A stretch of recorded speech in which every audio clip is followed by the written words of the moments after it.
right, coming up next, what should be a good lightweight clash between Tony Ferguson and Beneil Dariush.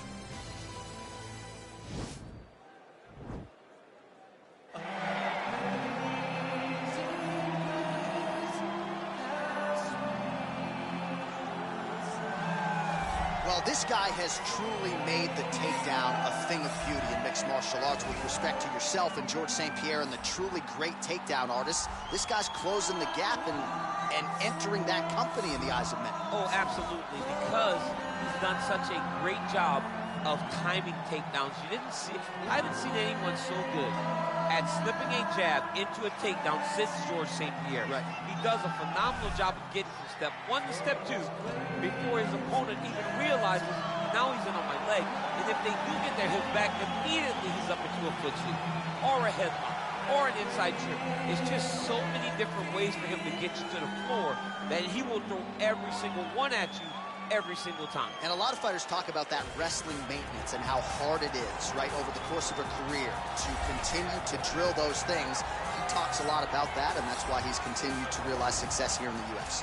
Well, he was the first man to amass a double-digit winning streak in the shark-infested lightweight waters in the UFC, the former interim champion El Cucuy Tony Ferguson back on the proving ground here tonight. Tony Ferguson was able to navigate the toughest division in the UFC. He's one of the most diverse, nasty strikers the UFC has ever seen. And you couple that with that college wrestling background. Every time you step foot in the octagon with Ferguson, you know you have your hands full. One of the most exciting fighters the UFC has ever seen. He is an 8-point striker, outstanding submission game, has a lot of good chokes in his arsenal. He'll lean on that Darce choke, has a pretty good triangle as well. Watch that low single. I'm telling you, Tony Ferguson ready to prove yet again that he is one of, if not the best lightweight on planet Earth. Our tail of the tape for this, our main event of the evening. Ferguson is 5 years the elder. He is 1 inch taller. He will have a 4-inch reach advantage. Now for the official introductions, here's Bruce Buffer. This is the main event of the evening. And when the action begins, our referee in charge, Dan Mergliata. And now, this is the moment UFC fans around the world have been waiting for. Live from the sold-out Toyota Center in Houston, Texas. It's time! 5 rounds in the UFC lightweight division. Introducing first, fighting out of the blue corner.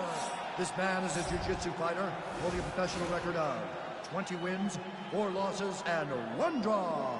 He stands 5 feet 10 inches tall, weighing in at 155 pounds. Fighting out of Yorba Linda, California, USA, Beneil Dariush. And now introducing his opponent, fighting out of the red corner.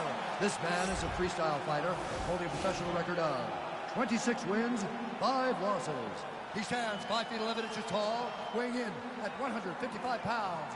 Fighting out of Orange County, California, Tony El Cucuy Ferguson!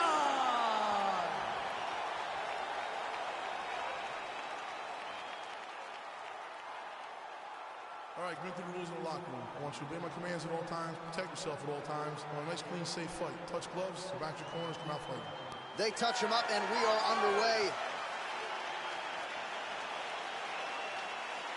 You ready?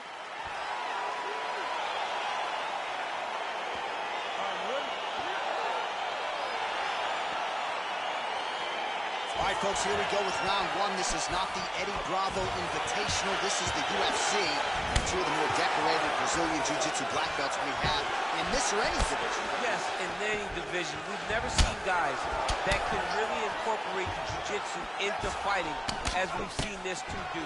But who's going to make a mistake? Who's going to leave an arm out there to get grabbed? Who's going to leave their neck out?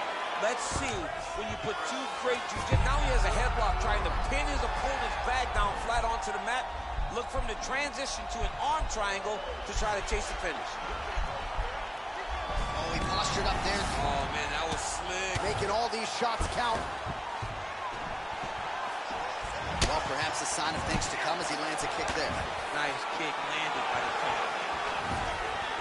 Nice connection with that punch. It's one thing to have an edge and reach. It's another to take advantage. Nicely done.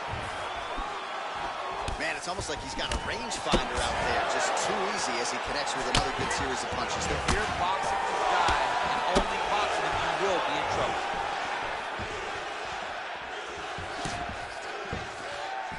Oh, collar tie.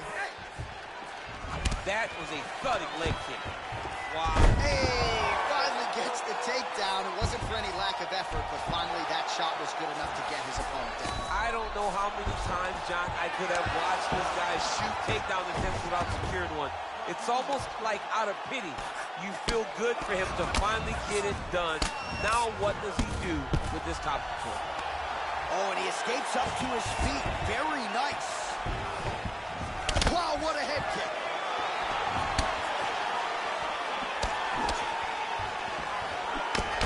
Oh, man, he's hard. That one was thrown to end the fight. Yep.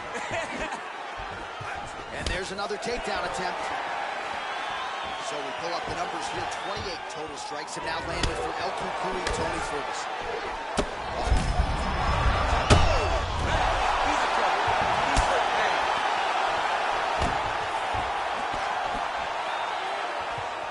Oh, he might be out.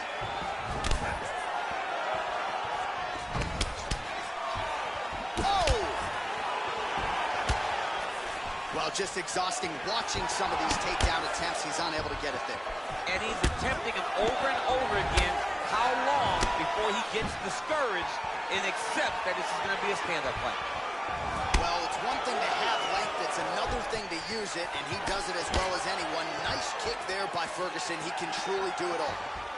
Oh, wow! Head kick. Oh!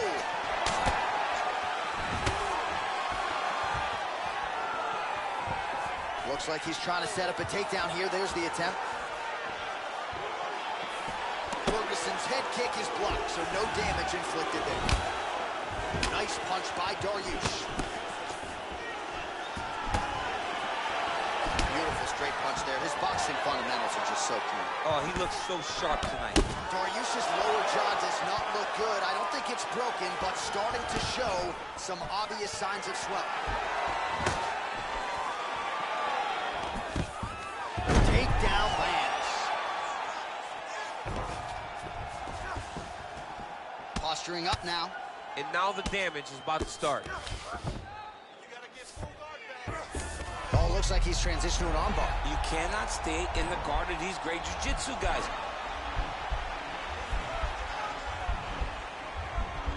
Attacking armbar.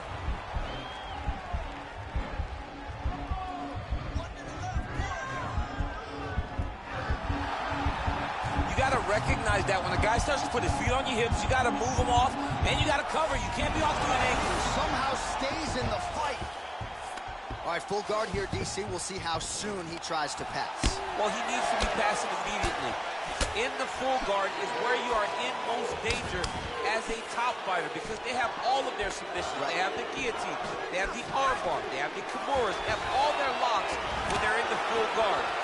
So if you pass, you really do limit the danger that you're in from the top positions. Oh, beautiful job with the ankle pick to get him down. Now we'll see where he chooses to go from here. Got the ankle pick. Let's see how he advances from this. The best shot the front thus far. How's his opponent still standing? I have no idea.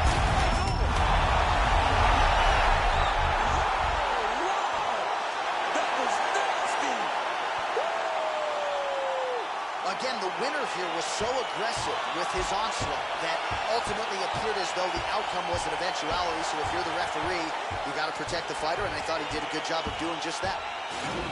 Well, he's going to enjoy watching this one back. Let's take a look at the replay of the knockout just a moment ago. It was right hand after right hand after right hand. Finally, he found the one that hit the exact sweet spot that ended his opponent's night.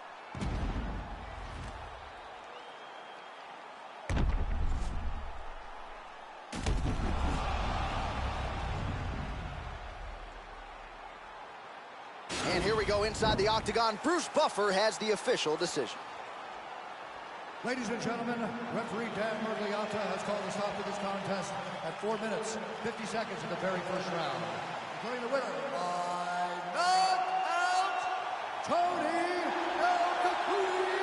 Ferguson! Well, he's smiling ear to ear, and why not after a knockout like that? I need a ticket to the after party tonight. I mean, this is what dreams are made of. You dream of the knockout like this, and then the party after, where you and all your coaches get to celebrate the great handiwork.